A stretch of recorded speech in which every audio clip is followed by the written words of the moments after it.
Hello and welcome to another entry in the Thoughts On series, which is basically just a seasonal review of Destiny content until the final shape. This time we're covering Season of the Haunted, the second season of Year 5. This has easily been the most confusing season I've played so far, so let's get into it.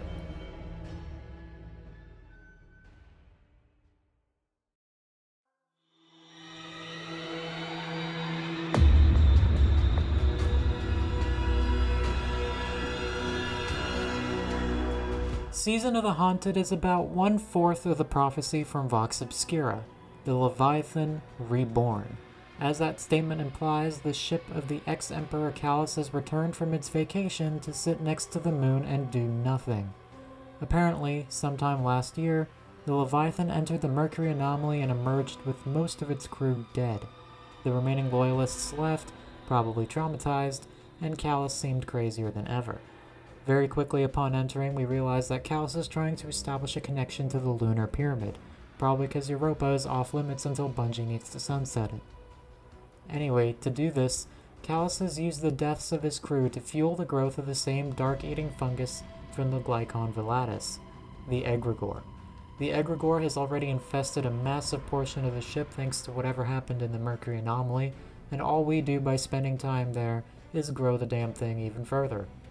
While establishing the connection, Callus has kind of invited the pyramid security measures to his ship, the Nightmares.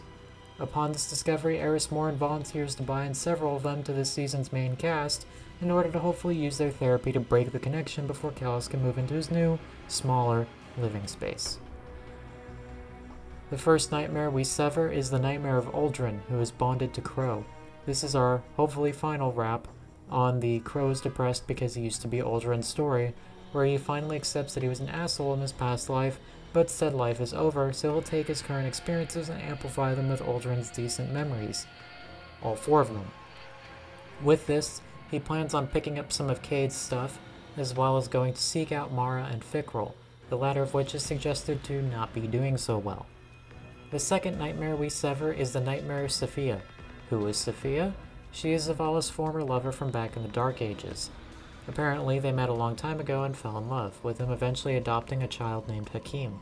Zavala stopped being a full-time guardian for a bit and learned to settle before the immense amount of Fallen he killed came back to hit him and his son, because a captain named Kethix came to collect a debt. Kethix wanted Zavala dead, but ended up killing H.E.L.M when he got in the way. Kethix was vaporized shortly after, but the damage was done. Zavala has not forgiven himself over these events, and has been racked pretty hard with grief over it. However, he has people who reassure him that things are okay and he shouldn't be so hard on himself. So he eventually purifies the nightmare of Sophia and forgives himself. Finally, there's Keidel's nightmare, the nightmare of Gaul. Here, we get a pretty deep dive into their off-screen relationship where it's revealed that Gaul mentored Keidel into becoming the warrior she was and eventually the leader she became. However, his obsession with proving himself as an emperor drove him to take the Red Legion and leave Tor Bottle to hunt the Traveler, which disappointed her. She also partially blames that action for the eventual fall of Tor Bottle at the hands of Zivur Wrath. Keidel eventually deals with her nightmare in the best way possible, stabbing him in the dick. However, this severance came too late, and Callus had already begun moving into the lunar pyramid. So, let me explain. Callus, after meeting the darkness, gained psionic power and ability to eat anything without dying. However, his body began feeling the effects of this heavily, and by the time of Presage, he was a disheveled fat mass that needed to be lifted around to even move. Apparently, this body is now no longer an issue, as he's begun moving into strictly being an ethereal entity. His first move was linking to the Leviathan, which he did via the Egregore. This fused his mind with the ship, basically making him the ship. Over time, however, he eventually started reaching to the lunar pyramid by accessing what is referred to as its paracausal matrix, which I assume is the center of the pyramid, the veiled statue. He then overtook the pyramid, becoming its commander. The lunar pyramid no longer belongs to the Witness, it belongs to Callus. But Callus belongs to the Witness, so whatever. Anyway, we all go in with purified nightmares, now memories, and we kill Callus. Sort of. In actuality, we do an extension of the season's dungeon, eliminating Callus's personality and leaving him to the Witness by detaching him of all mortal coils, He's effectively dead as a character, but he really isn't dead physically. Speaking of this season's dungeon, it's called Duality. It's about a mission into the mindscape, Callus's mindscape. Here we discover that it's connected to the nightmare space, and we use that to hear his story and learn about his deepest regrets. His greatest shame is H.E.L.M, who he still has, or had, love for, but was kinda shitty to put it lightly. It's really interesting watching this set of characters interact, especially H.E.L.M and Zavala. It's clear that a strong bond is being formed between them. Eris also shines, as always, bringing her usual amount of cryptic phrases and occasional sass. It's really good to hear Gall and Callus's voices again, especially when they start interacting, as little as it is. When it comes to dialogue, the best parts usually come from the end of Containment runs, where everyone, even the memories/nightmares, talk to each other about current events. It's weird seeing Gall as a friendly, but not unwelcome. This story is pretty good for character development, assuming you're not the player character. Once again, this season suffers from a lack of player interaction in the narrative. We kinda just sit there awkwardly as everyone else deals with their trauma. Don't get me wrong, it can be a pretty powerful thing to watch, and the finale of Catharsis as well as Zavala's Sever missions hit me pretty hard, but it's really weird to know that we just kinda sit there watching all of this. The last time we had real agency was Hunt, and I don't know how I feel about that. Other than character development, not much really occurred. Well, there's the epilogue, but we'll get to that in a bit. Either way, I'm a little disappointed at this supposed stalemate and would rather we just win or lose. Preferably win so Lightfall hits harder, but still, I'd rather they just have killed Callus.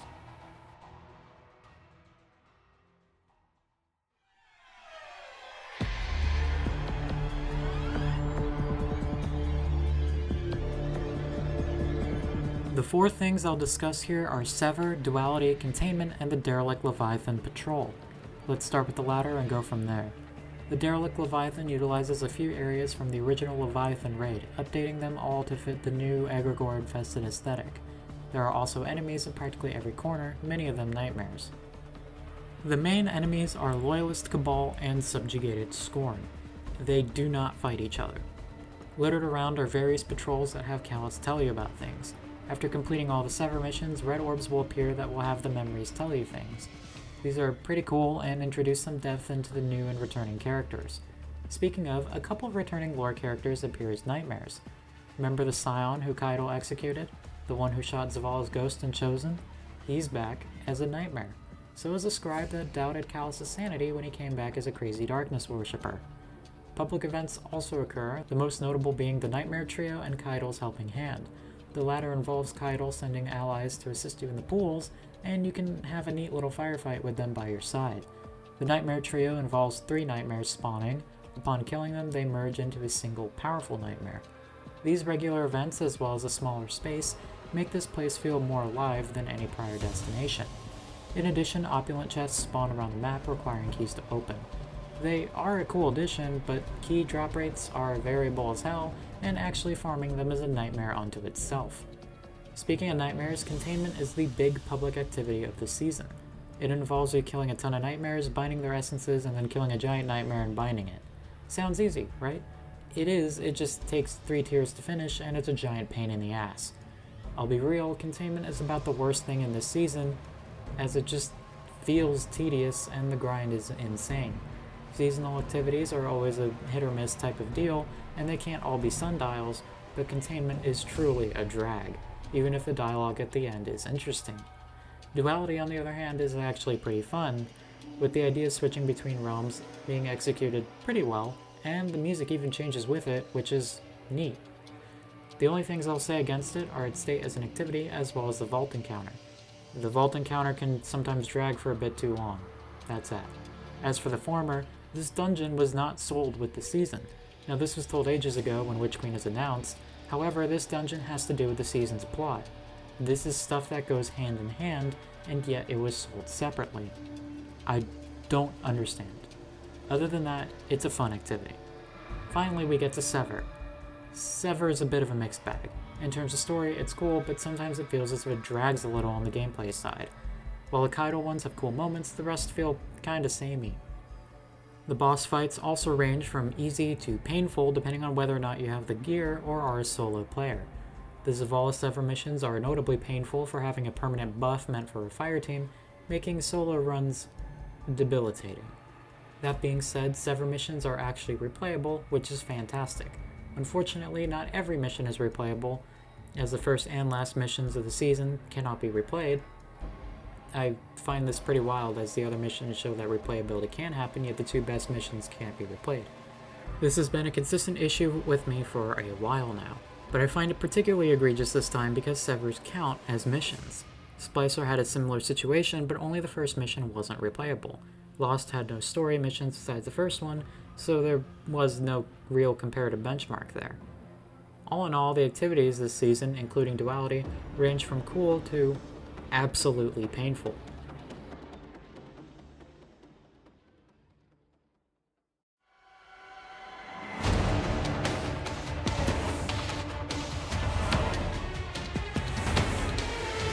As much as I'll praise this season's story and aspects of its activities, I'll have to say that this season didn't really feel good to play in. I don't know if the honeymoon period of the Witch Queen lifted or Haunted just made enough changes in the wrong areas to make it seem like a drag. Opulent weapon grind seems like a chore, the containment feels tedious as hell, and the general vibe just isn't fun. I had to really push myself to play this time around. Might just be burnout, maybe the seasonal model is finally beginning to truly wear thin, maybe I'm just bored. Whatever the case, I don't know if the gameplay loop is really doing it for me this season. Even Solar 3.0 couldn't save it. It's not as good as Void 3.0, and for some reason Dawnblade still takes 10 minutes to recharge. But it's not the worst thing ever. It's just a little underwhelming after Void stole the show and refused to let go. That being said, the solar armor looks way better, and I'm intrigued for Arc 3.0.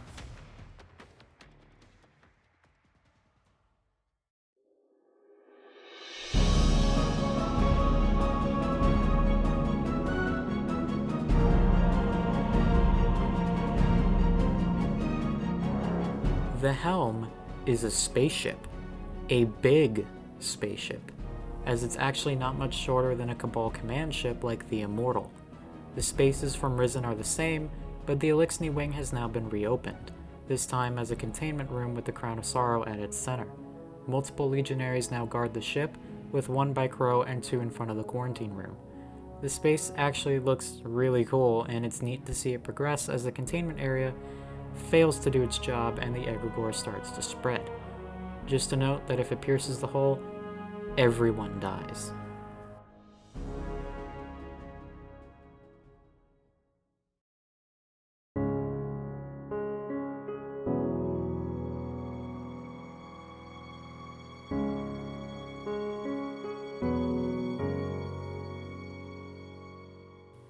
Solstice of Heroes is an event that I have an extreme love-hate relationship with.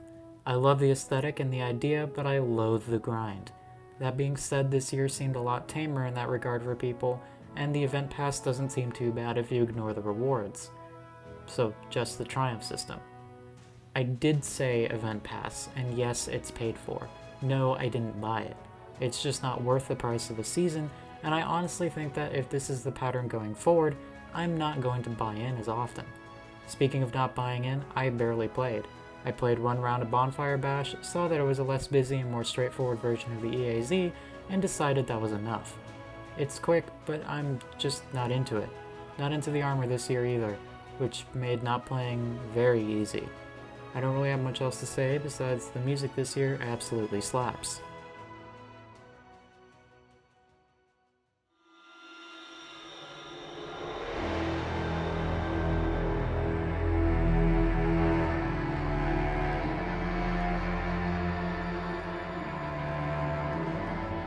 I think this might go down as about the worst seasonal epilogue out of the seasons that have one so far. A perfect non-end to a season that barely progressed the story, with every faction at an active stalemate, with the only difference being that their characters are more fleshed out. This only further cements my position that Callus should have died in Catharsis, as now all we have left is another generic evil guy. Hopefully Lightfall doesn't focus too much on him and has the guts to kill him off. At least the musical cue they used was good, as always.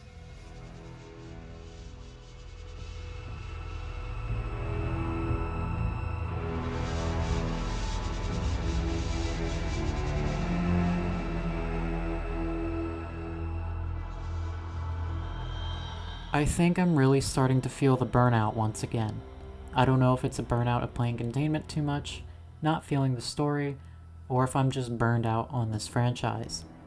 I'm not the only one feeling it either. Maybe the seasonal model has gotten stale from a content perspective. Maybe the story just isn't doing it in terms of scheduling or meaningfulness to the overall plot, also known as filler. Maybe those are just reasons I'm thinking of, and there are others. I don't know. All I know is that it's a feeling building across the community. The closer we get to Lightfall, the more worried I become. I don't know how to describe it. I've been waiting for this event for years, ever since those ships woke up at the end of the Red War campaign. To get so close yet to feel like this, I really don't know what it is. Maybe it's a matter of equilibrium. I've not exactly been at my best this year. Witch Queen launched well, and I had a mental health breakthrough earlier that month, but ever since it's been a shattered world. Not just for me, but for many. Perhaps that clouds my vision. Or maybe I'm just a narrative-focused guy, and I'm slowly realizing that we may truly get 10 years of this series with not a single new race being fought, and I'm just demoralized. I'm writing this before the Lightfall reveal. I'm even releasing this like a day before the stream. My thoughts may change, but as much as this season has been about working on trauma and the events of the past, a message that coincides so much with this year, funnily enough, I can't help but find the present and future is a bit more dire. A new map came out this season, as well as the return of Rift from D1. That's right, a whole PvP update, yet there is no category here for it. Why? I just didn't care. It's not resentment, I feel. No, not any more that I've normally felt for this game, at least.